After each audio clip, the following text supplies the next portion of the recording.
Good morning बच्चों। Good morning sir. कैसे हो? अच्छे।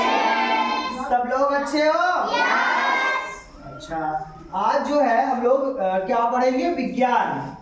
आप लोगों ने इसके पहले विज्ञान में रोग वाला चैप्टर चल रहा है जिसमें पढ़ा था कि सूक्ष्म जीवों द्वारा होने वाले रोग। तो उसी क्रम में जो है आज हमारा नया जो रोग है वो है एड्स। क्या है? एड्स। एड्स। ये भी जो है आपके वायरस के द्वारा फैलता है। ठीक है, वायरस भी आपके सूक्ष्म जीव में ही आते हैं। तो चलो पढ़ते हैं। लिखा हुआ है, आप देख पा रहे हो? यस। क्या लिखा है? एड्स। तेज बोलो। एड्स। तो सबसे पहले इसका पूरा नाम देखते हैं। एड्स को इंग्लिश में जो है लिखते हैं AIDS। क्या लिखते हैं? AIDS। तो इंग्लिश में इसको जब एक्सप्लेन करेंगे तो हो जाएगा एक्वायर्ड इम्यूनो डिफिशियंसी सिंड्रोम। ठीक है, एक्वायर्ड इम्यूनो डिफिशियंसी सिंड्रोम। और ये रोग फैलता कैसे है? Human immuno deficiency virus. किसके द्वारा फैलता है? ह्यूमन इम्यूनो डिफिशियंसी वायरस, यानी कि वायरस द्वारा होने वाला एक रोग है। और इसका लक्षण क्या है, यानी इस रोग में व्यक्ति को समस्या क्या होती है? वो लिखा हुआ है कि इस रोग में व्यक्ति की रोगों से लड़ने की प्रतिरक्षा तंत्र, यानी कि रोगों से लड़ने की क्षमता कमजोर हो जाती है। यानी कि हमारे शरीर में प्रतिरक्षा तंत्र कार्य करता है। ठीक है, और अगर हम अच्छा भोजन ले रहे हैं, संतुलित आहार ले रहे हैं, तो हमारे शरीर में प्रतिरक्षा तंत्र जो होता है वो मजबूत होता है, रोगों से लड़ने की क्षमता ज्यादा होती है। और हम अगर कमजोर हैं तो हमारे शरीर जो है रोगों से लड़ नहीं पाता है। तो जब एड्स हो जाता है तो इसमें क्या होता है? व्यक्ति को रोगों से लड़ने की क्षमता कम हो जाती है, कमजोर हो जाती है, यानी कि उसका प्रतिरक्षा तंत्र कमजोर हो जाता है। अब हो जाने के बाद में लक्षण क्या होते हैं? भूख न लगना, वजन में कमी, ज्वर यानी कि बुखार, त्वचा पर ददोरे, थकावट, दाने, प्रतिरक्षा तंत्र कमजोर। यानी कि जब ये रोग हो जाता है तो क्या होता है कि हमें बुखार भी आता है, जोड़ों में दर्द होता है, थकान लगती है, अनिद्रा लगती है, मतलब कि नींद नहीं आती है सही से। समझ गए? क्या नहीं आती है? नींद नहीं आती है, और भूख भी नहीं लगती है। अब क्या है, इसका कारण क्या है, यानी एड्स के कारण क्या है, ये फैलता किससे है? क्योंकि जब हमें कारण पता चलेगा तो हम उससे संक्रमित होने से बच जाएंगे। तो असुरक्षित यौन संबंध द्वारा, और दूसरा है HIV संक्रमित व्यक्ति से रुधिर आधान से।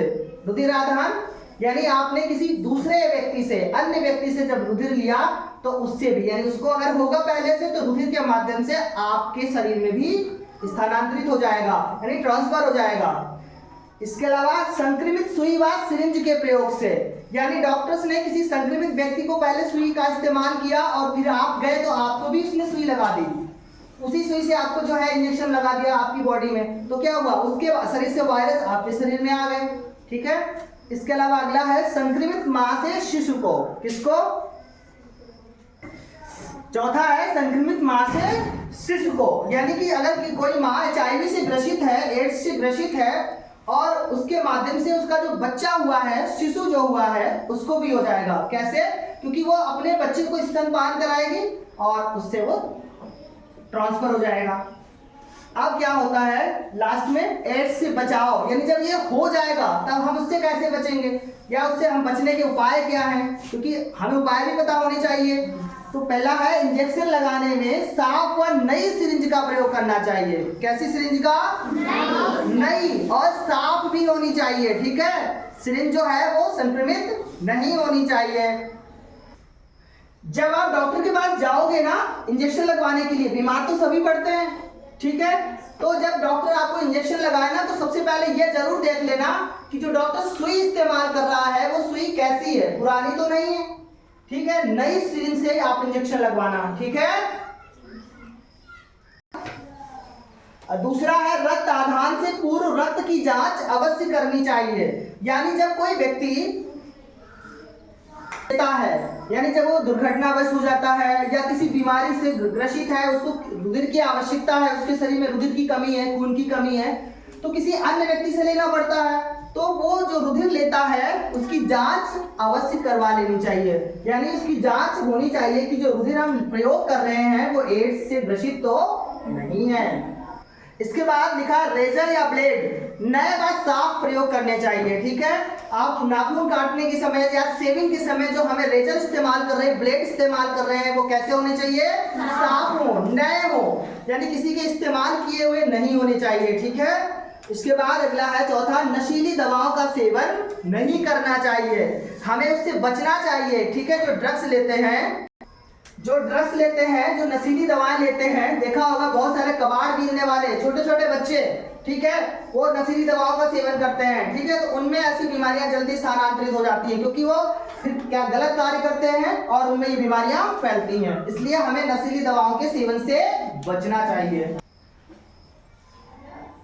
तो इसके बाद आप देखिए, आपका नीचे लिखा है नोट, प्रतिवर्ष 1 दिसंबर को एड्स दिवस मनाया जाता है।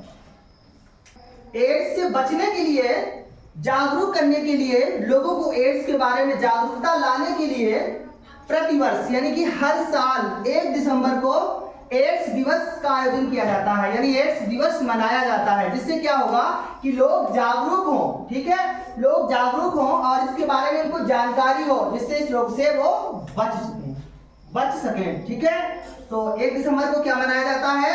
एड्स दिवस। प्रतिवर्ष क्या मनाया जाता है? एड्स दिवस। समझ आया एड्स के बारे में?